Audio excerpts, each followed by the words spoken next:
नमस्कार, मैं हूं संदीप चौधरी। एजेंडा में आज बात एनडीए के बढ़ते कुनबे की। रामविलास पासवान की लोक जनशक्ति पार्टी से गठबंधन के बाद बीजेपी गदगद है। पार्टी की नजर में ये उनके प्रधानमंत्री उम्मीदवार नरेंद्र मोदी को मिलते समर्थन और एनडीए के बढ़ते दायरे का सबूत है। उधर डीएमके के मुखिया करुणानिधि ने भी मोदी की तारीफ कर अपने रुख में नरमी के संकेत दिए हैं।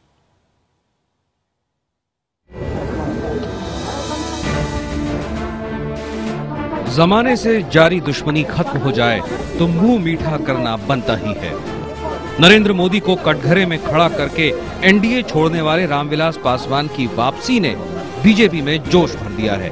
पार्टी नेता अरुण जेटली ने अपने ब्लॉग में लिखा है कि छोटे सियासी दलों के एनडीए से जुड़ने से बड़ा राजनीतिक संदेश जाता है। बीजेपी ने नरेंद्र मोदी को प्रधानमंत्री पद का उम्मीदवार घोषित किया तो कहा गया कि पार्टी को अब सहयोगी दल ढूंढने में दिक्कत होगी, लेकिन ऐसा नहीं हुआ। कई दूसरे राज्यों में चुनावों से पहले या बाद के गठबंधन की भी पूरी उम्मीद है। उधर नरेंद्र मोदी ने भी दावा किया है कि चुनावों की घोषणा के बाद एनडीए की गाड़ी और तेज भागेगी। ये आंधी नजर आ रही है तो चुनाव घोषित होने के बाद तो ये आंधी सुनामी में बदल जाएगी। और इस बीच डीएमके के मुखिया करुणानिधि ने भी एक बयान देकर चौंका दिया है। उन्होंने कहा है कि जोरदार चुनाव प्रचार ने दिखा दिया है कि मोदी बहुत मेहनती हैं, वो मेरे अच्छे दोस्त भी हैं। मैं लोकसभा चुनाव के बाद क्या होगा इस पर अभी कुछ नहीं कह सकता, लेकिन गठबंधन बनाने की इस कोशिश में कई सवाल भी खड़े हो गए हैं। एलजेपी नेता चिराग पासवान ने साफ कहा है कि आरएसएस की विचारधारा देश हित में नहीं है। वो राम मंदिर को लेकर भी बीजेपी को सचेत कर रहे हैं।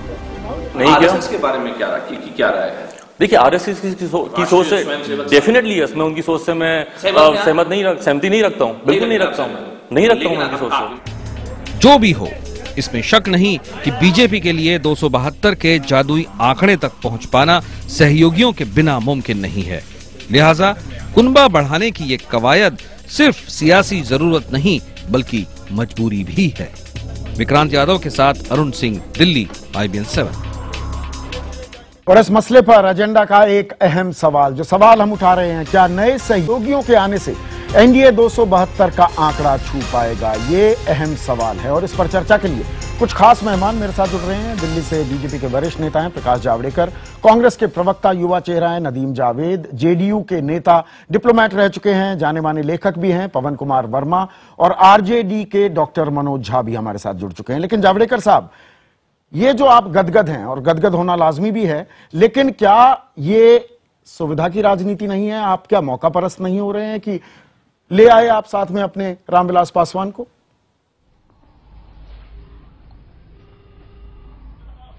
आवाज नहीं पहुंच पा रही है मेरी अभी प्रकाश जावड़ेकर तक, लेकिन अगर मैं पवन कुमार वर्मा साहब आपसे यह सवाल पूछूं, क्या ये सुविधा की राजनीति हो रही है, ये मौका परस्त राजनीति की? कहीं की ईंट कहीं का रोड़ा, भानुमति ने कुनबा जोड़ा, सब इसी फिराक में लगे हुए हैं, सिर्फ बीजेपी की बात नहीं है।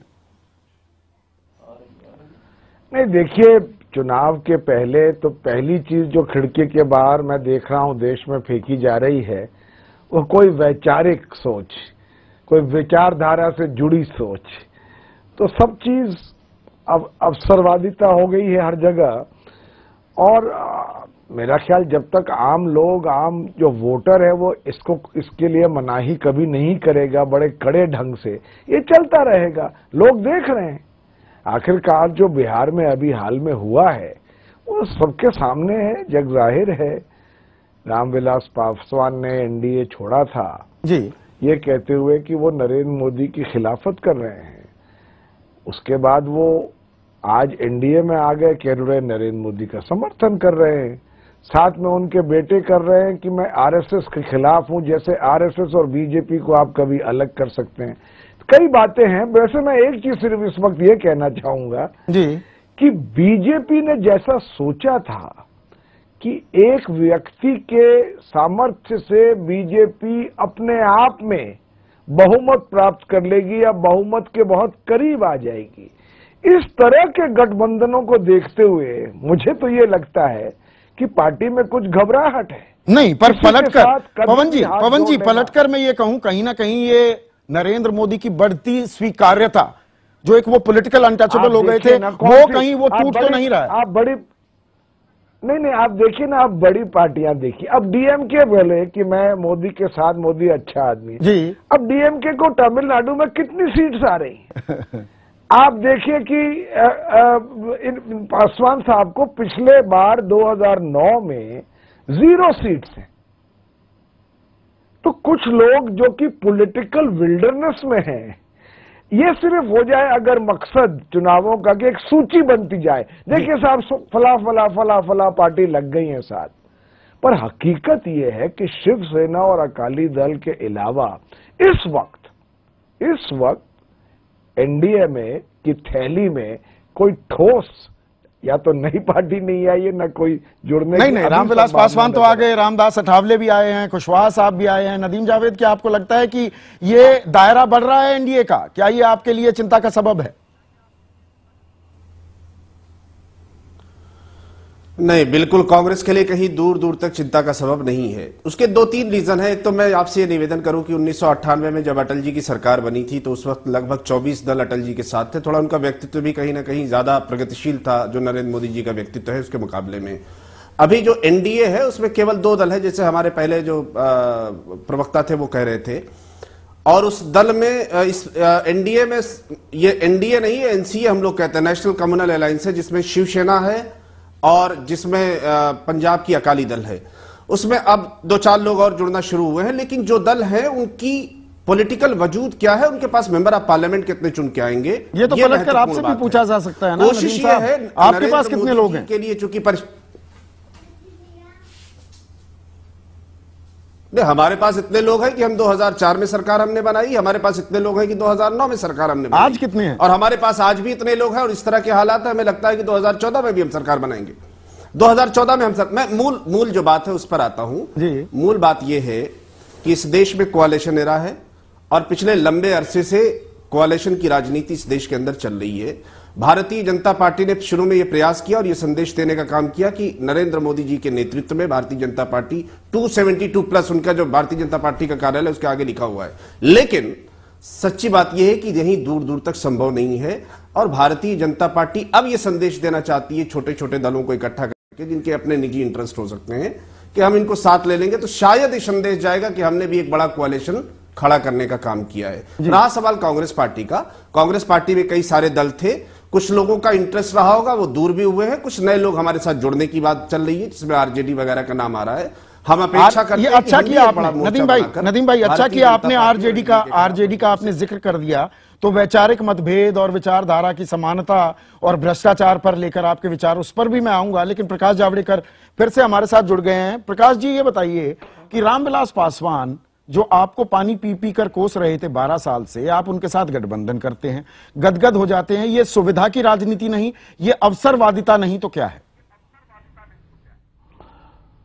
2 बातें राजनीति की सच्चाई है कि इस बार चुनाव नरेंद्र मोदी के आसपास घूम रहा है और इसलिए हम ये मानते हैं कि ऐसे चुनाव में लोग स्वाभाविक रूप से, अब आंध्र की पार्टियां भी देखो, तीनों पार्टियां कह रही है कि भाई मोदी बड़े अच्छे हैं और उनकी प्रशासनिक क्षमता है। जो कांग्रेसी थे और जो कट्टर विरोधी, उनका केवल मानना कि भाई मोदी आते ही सब भाग जाएंगे। भागा तो कोई नहीं, लोग आ रहे हैं। अब अगर दलित उदित राज नेता एक है प्रतिष्ठित, खुद के 8-10 साल के काम से, रामविलास पासवान आते हैं, रामदास अठावले आते हैं और शायद दक्षिण में अगर डीएमडीके जो विजयकांत है तो वो आते हैं, तो फिर एक मायावती छोड़ के सभी दलित चेहरे और शक्तियां आती है इकट्ठा, तो इसको भी आप नकारेंगे। अच्छा, ये अच्छी है कांग्रेस की कि रामविलास पासवान कांग्रेस के साथ जाएगा तो अच्छा है। और बीजेडी के हमारे बोल रहे हैं, उनके अगर 11 दलों के इसमें रामविलास का 12वां दल होता तो ये बड़े ठोक करके कहते कि 12वां दल है। तो ये पाखंड नहीं, पर एक वैचारिक समानता होती है ना प्रकाश जी। राजनीति, प्रकाश जी, एक वैचारिक समानता होती है ना भाई। 12 साल तक आपके वैचारिक मतभेद थे। आज भी चिराग पासवान जो उनके संसदीय बोर्ड के अध्यक्ष हैं, उनके घर के चिराग भी हैं रामविलास पासवान के, वो ये कहते हैं कि नहीं, मैं इत्तेफाक नहीं रखता हूं आरएसएस की विचारधारा से। तो ये किस तरह का गठजोड़ है? नहीं, बिल्कुल साफ है। एनडीए का एक देश चलाने के लिए जो हम एजेंडा बनाते हैं, नेशनल एजेंडा हर चुनाव में करते हैं, और वो जो नेशनल एजेंडा होता है उस पर सबकी सहमति होती है, और वो जो सहमति है उसमें जो सहमत नहीं होगा वो नहीं रहेगा, तो सहमत है वही रहेंगे। अब ये बात साफ है। नहीं, वो कह रहे हैं हम आरएसएस की विचारधारा से इत्तेफाक नहीं रखते, ये आपको कबूल है? ऐसे के साथ आप गठबंधन कर रहे हैं? तो अरे हर पार्टी अलग है, तो आरएसएस पार्टी नहीं है ना, आरएसएस विचारधारा उनको मान्य नहीं है। आज प्रेरणा स्रोत है आपका, मान्य नहीं था, आरएसएस आपका प्रेरणा स्रोत वही मैं बता रहा हूं जी। लेकिन ये हम कंपेल नहीं करते उनको कि आप स्वयं पद के चड्डी निकर पहन के आओ। अरे आप आओगे समय पे। तो मुद्दा यह है कि कल तक जो मोदी को इतना उल्टा सीधा कह रहे थे वो आज बदल गए, तो बदल कौन गए उनको सवाल पूछना नहीं। तो पलटकर प्रकाश जी खड़े हैं, प्रकाश जी पलटकर क्या ये नहीं पूछा जाएगा कहीं ना कहीं बीजेपी अंदर खाने कहीं इस बात में कुलबुला तो नहीं रही कि नरेंद्र मोदी अकेले हमें 272 का आंकड़ा नहीं दिलवा पाएंगे, इसलिए आप किसी को भी साथ लेने को तैयार हैं? मुझे आप कितने वाक्य बोलने दोगे जी बिना रोक टोक? चलिए प्रकाश जी बोलिए। नहीं चलिए, नहीं 5-6 जितने बोलोगे उतना ही बोलूंगा, लेकिन उसके बीच में नहीं बोलोगे आप। जी चलिए। हाँ, तो बात एकदम साफ है। देखो, भारतीय जनता पार्टी पूरे आत्मविश्वास के साथ देश भर में, आप देख नहीं रहे क्या? कौन नहीं समझ रहा है कि कितनी जबरदस्त लहर है? यानी 77 से भी ज्यादा लहर है, वो नॉर्थ ईस्ट में जाए, साउथ में जाए, ईस्ट में जाए, जहां कहीं भी जाए। आजादी के बाद की सबसे बड़ी रैलियां हो रही है, तो ऐसे ही नहीं हो रही है, लोग उमड़ रहे हैं जी, लोग मिल रहे हैं, और किसी भी जाति के, मजहब के नौजवान को बात करो, किसी भी सेक्शन के महिला से बात करो, बुजुर्गों से बात करो, किसान से बात करो, खेतिहर मजदूर से बोलो, वो कहता है हमें अच्छी तरक्की चाहिए, अब मोदी के सिवा कोई तरक्की नहीं दे सकता। अब ये विश्वास जो देश भर में तैयार हुआ, इसके कारण हमें पूरा विश्वास है कि बीजेपी खुद के बलबूते पर 272 करेगी, लेकिन फिर भी हम एनडीए बना के रखेंगे, वो बढ़ाकर रखेंगे, क्योंकि पूरे देश को हमें साथ में ले जाना है। नदीम, आपको जोड़ना चाह रहे थे? नहीं, प्रकाश जावड़ेकर जी ने यह बताने की कोशिश की कि कश्मीर से लेकर कन्याकुमारी तक भारतीय जनता पार्टी की हवा बह रही है और लगता है कि नरेंद्र मोदी जी के नेतृत्व में सरकार बनने वाली है। मैं ये निवेदन कर दूं बड़ी विनम्रता के साथ, बहुत वरिष्ठ नेता है, व्यक्तिगत स्तर पे हम लोग बड़ा सम्मान उनका करते हैं। मैं ये निवेदन कर दूं कि केवल 250 सीटों पर भारतीय जनता पार्टी चुनाव लड़ सकती है। इस देश में 40% हिस्से पर ही भारतीय जनता पार्टी का पॉलिटिकल एग्जिस्टेंस है, 60% हिस्से पर भारतीय जनता पार्टी का पॉलिटिकल वजूद नहीं है।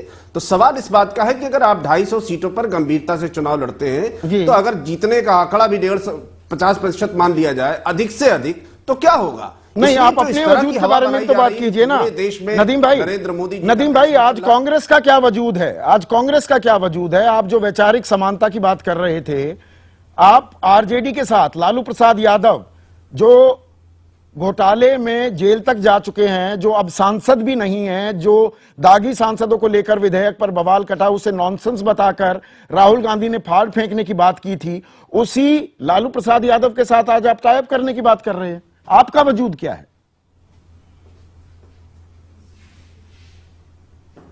आपका सवाल हो गया, मैं प्रयास करूंगा कि आपके सवाल का जवाब दे पाऊं। हम लोग कोशिश ये कर रहे हैं इस देश में, मैंने शुरुआत की डिबेट में पहली बात जो कही थी वो यही कहा था कि कोalition रहा है, हर चीज आपकी इच्छा से, आपकी मर्जी से होने वाली नहीं है। इस देश में दो ही शक्तियां, एक तरफ कांग्रेस पार्टी और एक तरफ भारतीय जनता पार्टी है, बाकी उसके एलाइज है, उसके वैचारिक रूप से जो लोग उसके साथ खड़े हो सकते हैं। और बिहार की जो राजनीति है उसमें लंबे अरसे तक लालू प्रसाद यादव जी की पार्टी और लालू प्रसाद यादव जी व्यक्तिगत रूप से भी कांग्रेस पार्टी के साथ रहे, उनके ऊपर केसेस चल रहे हैं, इसमें कहीं कोई दो राय नहीं है। राहुल गांधी जी ने अपनी मंशा और नियत बहुत स्पष्ट कर दी कि भ्रष्टाचार पर हमारी क्या नियत है और हम किस प्रकार का स्टैंड लेते हैं। लेकिन चूंकि कोalition की राजनीति है और उसमें लोगों को साथ लेकर चलना पड़ता है, वैचारिक स्तर पर जो हमारे साथ ज्यादा नजदीक होगा, हम इस देश की राजनीतिक मजबूरी की वजह से उसको साथ लेकर चलने का प्रयास करेंगे। तो ये क्या सिर्फ गठबंधन धर्म की दुहाई दी जा रही है? गठबंधन धर्म निभाना है तो किसी भी तरह का आप गठजोड़ कर सकते हैं। मनोज झा साहब।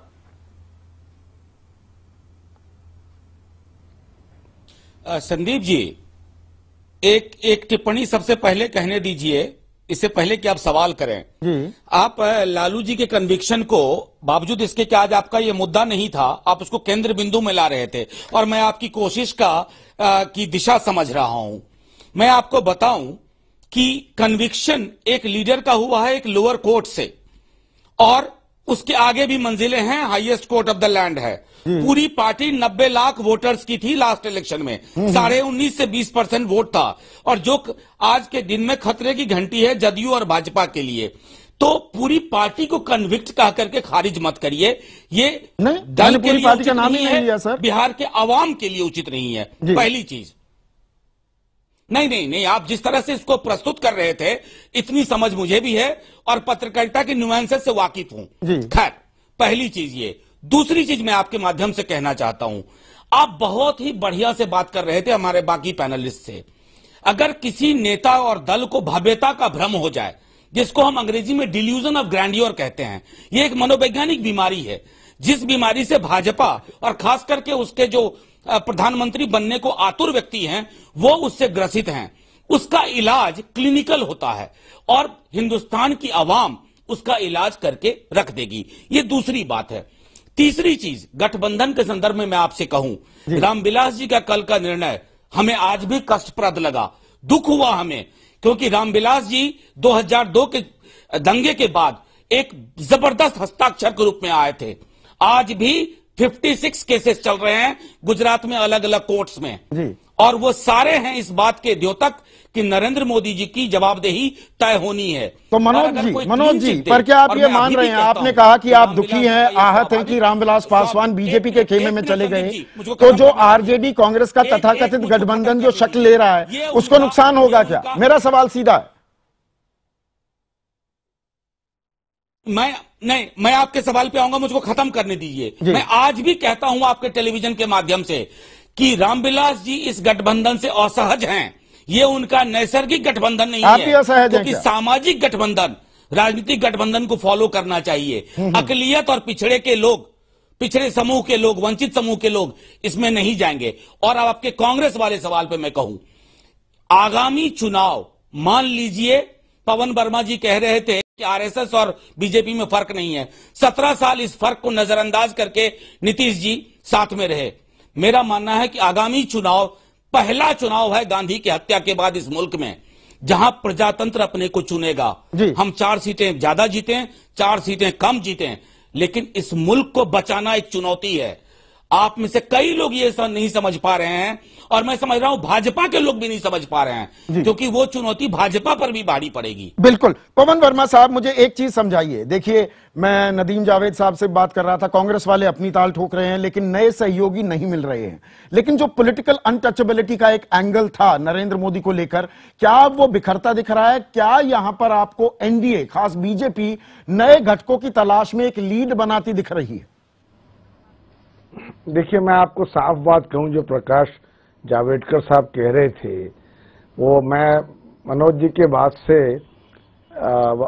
बिल्कुल अग्री कर रहा हूं कि जो ये डिल्यूजन ऑफ ग्रैंडियर होता है, दिल्ली में इलेक्शन होते हैं। संदीप जी जरा सा गौर करें जी, 3 टर्म्स कांग्रेस के बाद, 15 साल कांग्रेस की सत्ता के बाद, बीजेपी जिसके वरिष्ठ नेता ने दिल्ली में 6 रैली की, और उसके बाद भी बीजेपी बहुमत नहीं प्राप्त कर सका दिल्ली जैसे शहर में। तो ये कौन सी आंधी हुई? असल मूल बात ये है, और मैं इसको कहता हूं क्योंकि ये जो ट्रेंड्स आपको दिखे, जहां बीजेपी और कांग्रेस के खिलाफ सीधा एक कॉन्टेस्ट है, हो सकता है कि एंटी इनकम्बेंसी और कारणों के वजह से बीजेपी ज्यादा अच्छा करे जी। पर जहां कोई थर्ड पार्टी हो, एक मजबूत और क्रेडिबल फोर्स की तरह से, तो बीजेपी की आंधी कहां जाती है? नहीं, पर वो थर्ड फोर्स है कहां पवन जी? वो थर्ड फोर्स है कहां? नहीं तो बोल रहा हूं, मैं बता रहा हूं आपको, सुन ले। देखिए, मैं चुप रहा था, मुझे भी तो एक बोलने का मौका दे। बिल्कुल। किसी भी रूप में अगर एक क्रेडिबल थर्ड पार्टी हो, चाहे वो केरला हो, चाहे वो तमिलनाडु हो, चाहे वो उड़ीसा हो, चाहे वो वेस्ट बंगाल हो, बिहार हो, यूपी, तब वो बीजेपी की आंधी नहीं, बीजेपी को उस आंधी में तिनकों को पकड़ने की जरूरत पड़ रही। मैं उसी अंतर विरोध की तो बात कर रहा हूं पवन जी। आपने पश्चिम बंगाल का जिक्र किया, वामखेमा साथ आएगा कि ममता, दोनों साथ नहीं आ सकते। उड़ीसा में अभी नवीन पटनायक ने अपने पत्ते नहीं खोले हैं, वो भी तो अपने आप में एक नॉन स्टार्टर है ना आइडिया थर्ड फ्रंट का। कोई फेडरल फ्रंट बना रहा है, कोई थर्ड फ्रंट बना रहा है, कोई फोर्थ फ्रंट बना रहा है।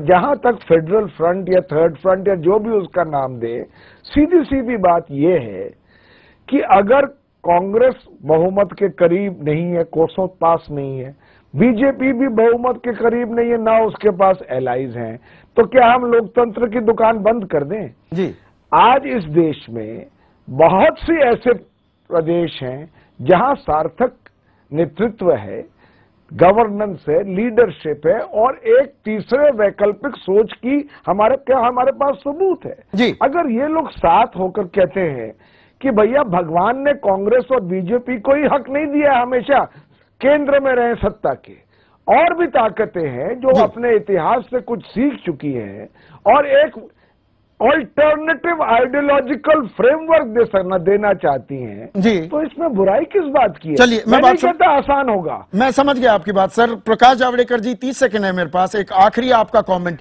क्या आपको लगता है वो ट्रैक्शन आपने गेन कर ली है? जो बीजेपी जिसके पास 23 घटक हुआ करते थे, 2 रह गए थे बाद में, क्या वो ट्रैक्शन मिल गई है कि लोग फिर से आपकी घर वापसी के लिए तैयार हो गए? बिल्कुल घर वापसी के लिए, और ये 11 पार्टियों का जो मोर्चा बना है उसमें से भी 9 पार्टियां हमारे साथ कभी न कभी रही है। पवन जी को और सबको जवाब देना चाहिए कि आरजेडी, कांग्रेस और ये छोड़ के बाकी, और जो थर्ड फ्रंट का कुछ बना वो सरकारों की क्या हालत हुई, देश कहा गया, ये भी दुनिया ने देखा है।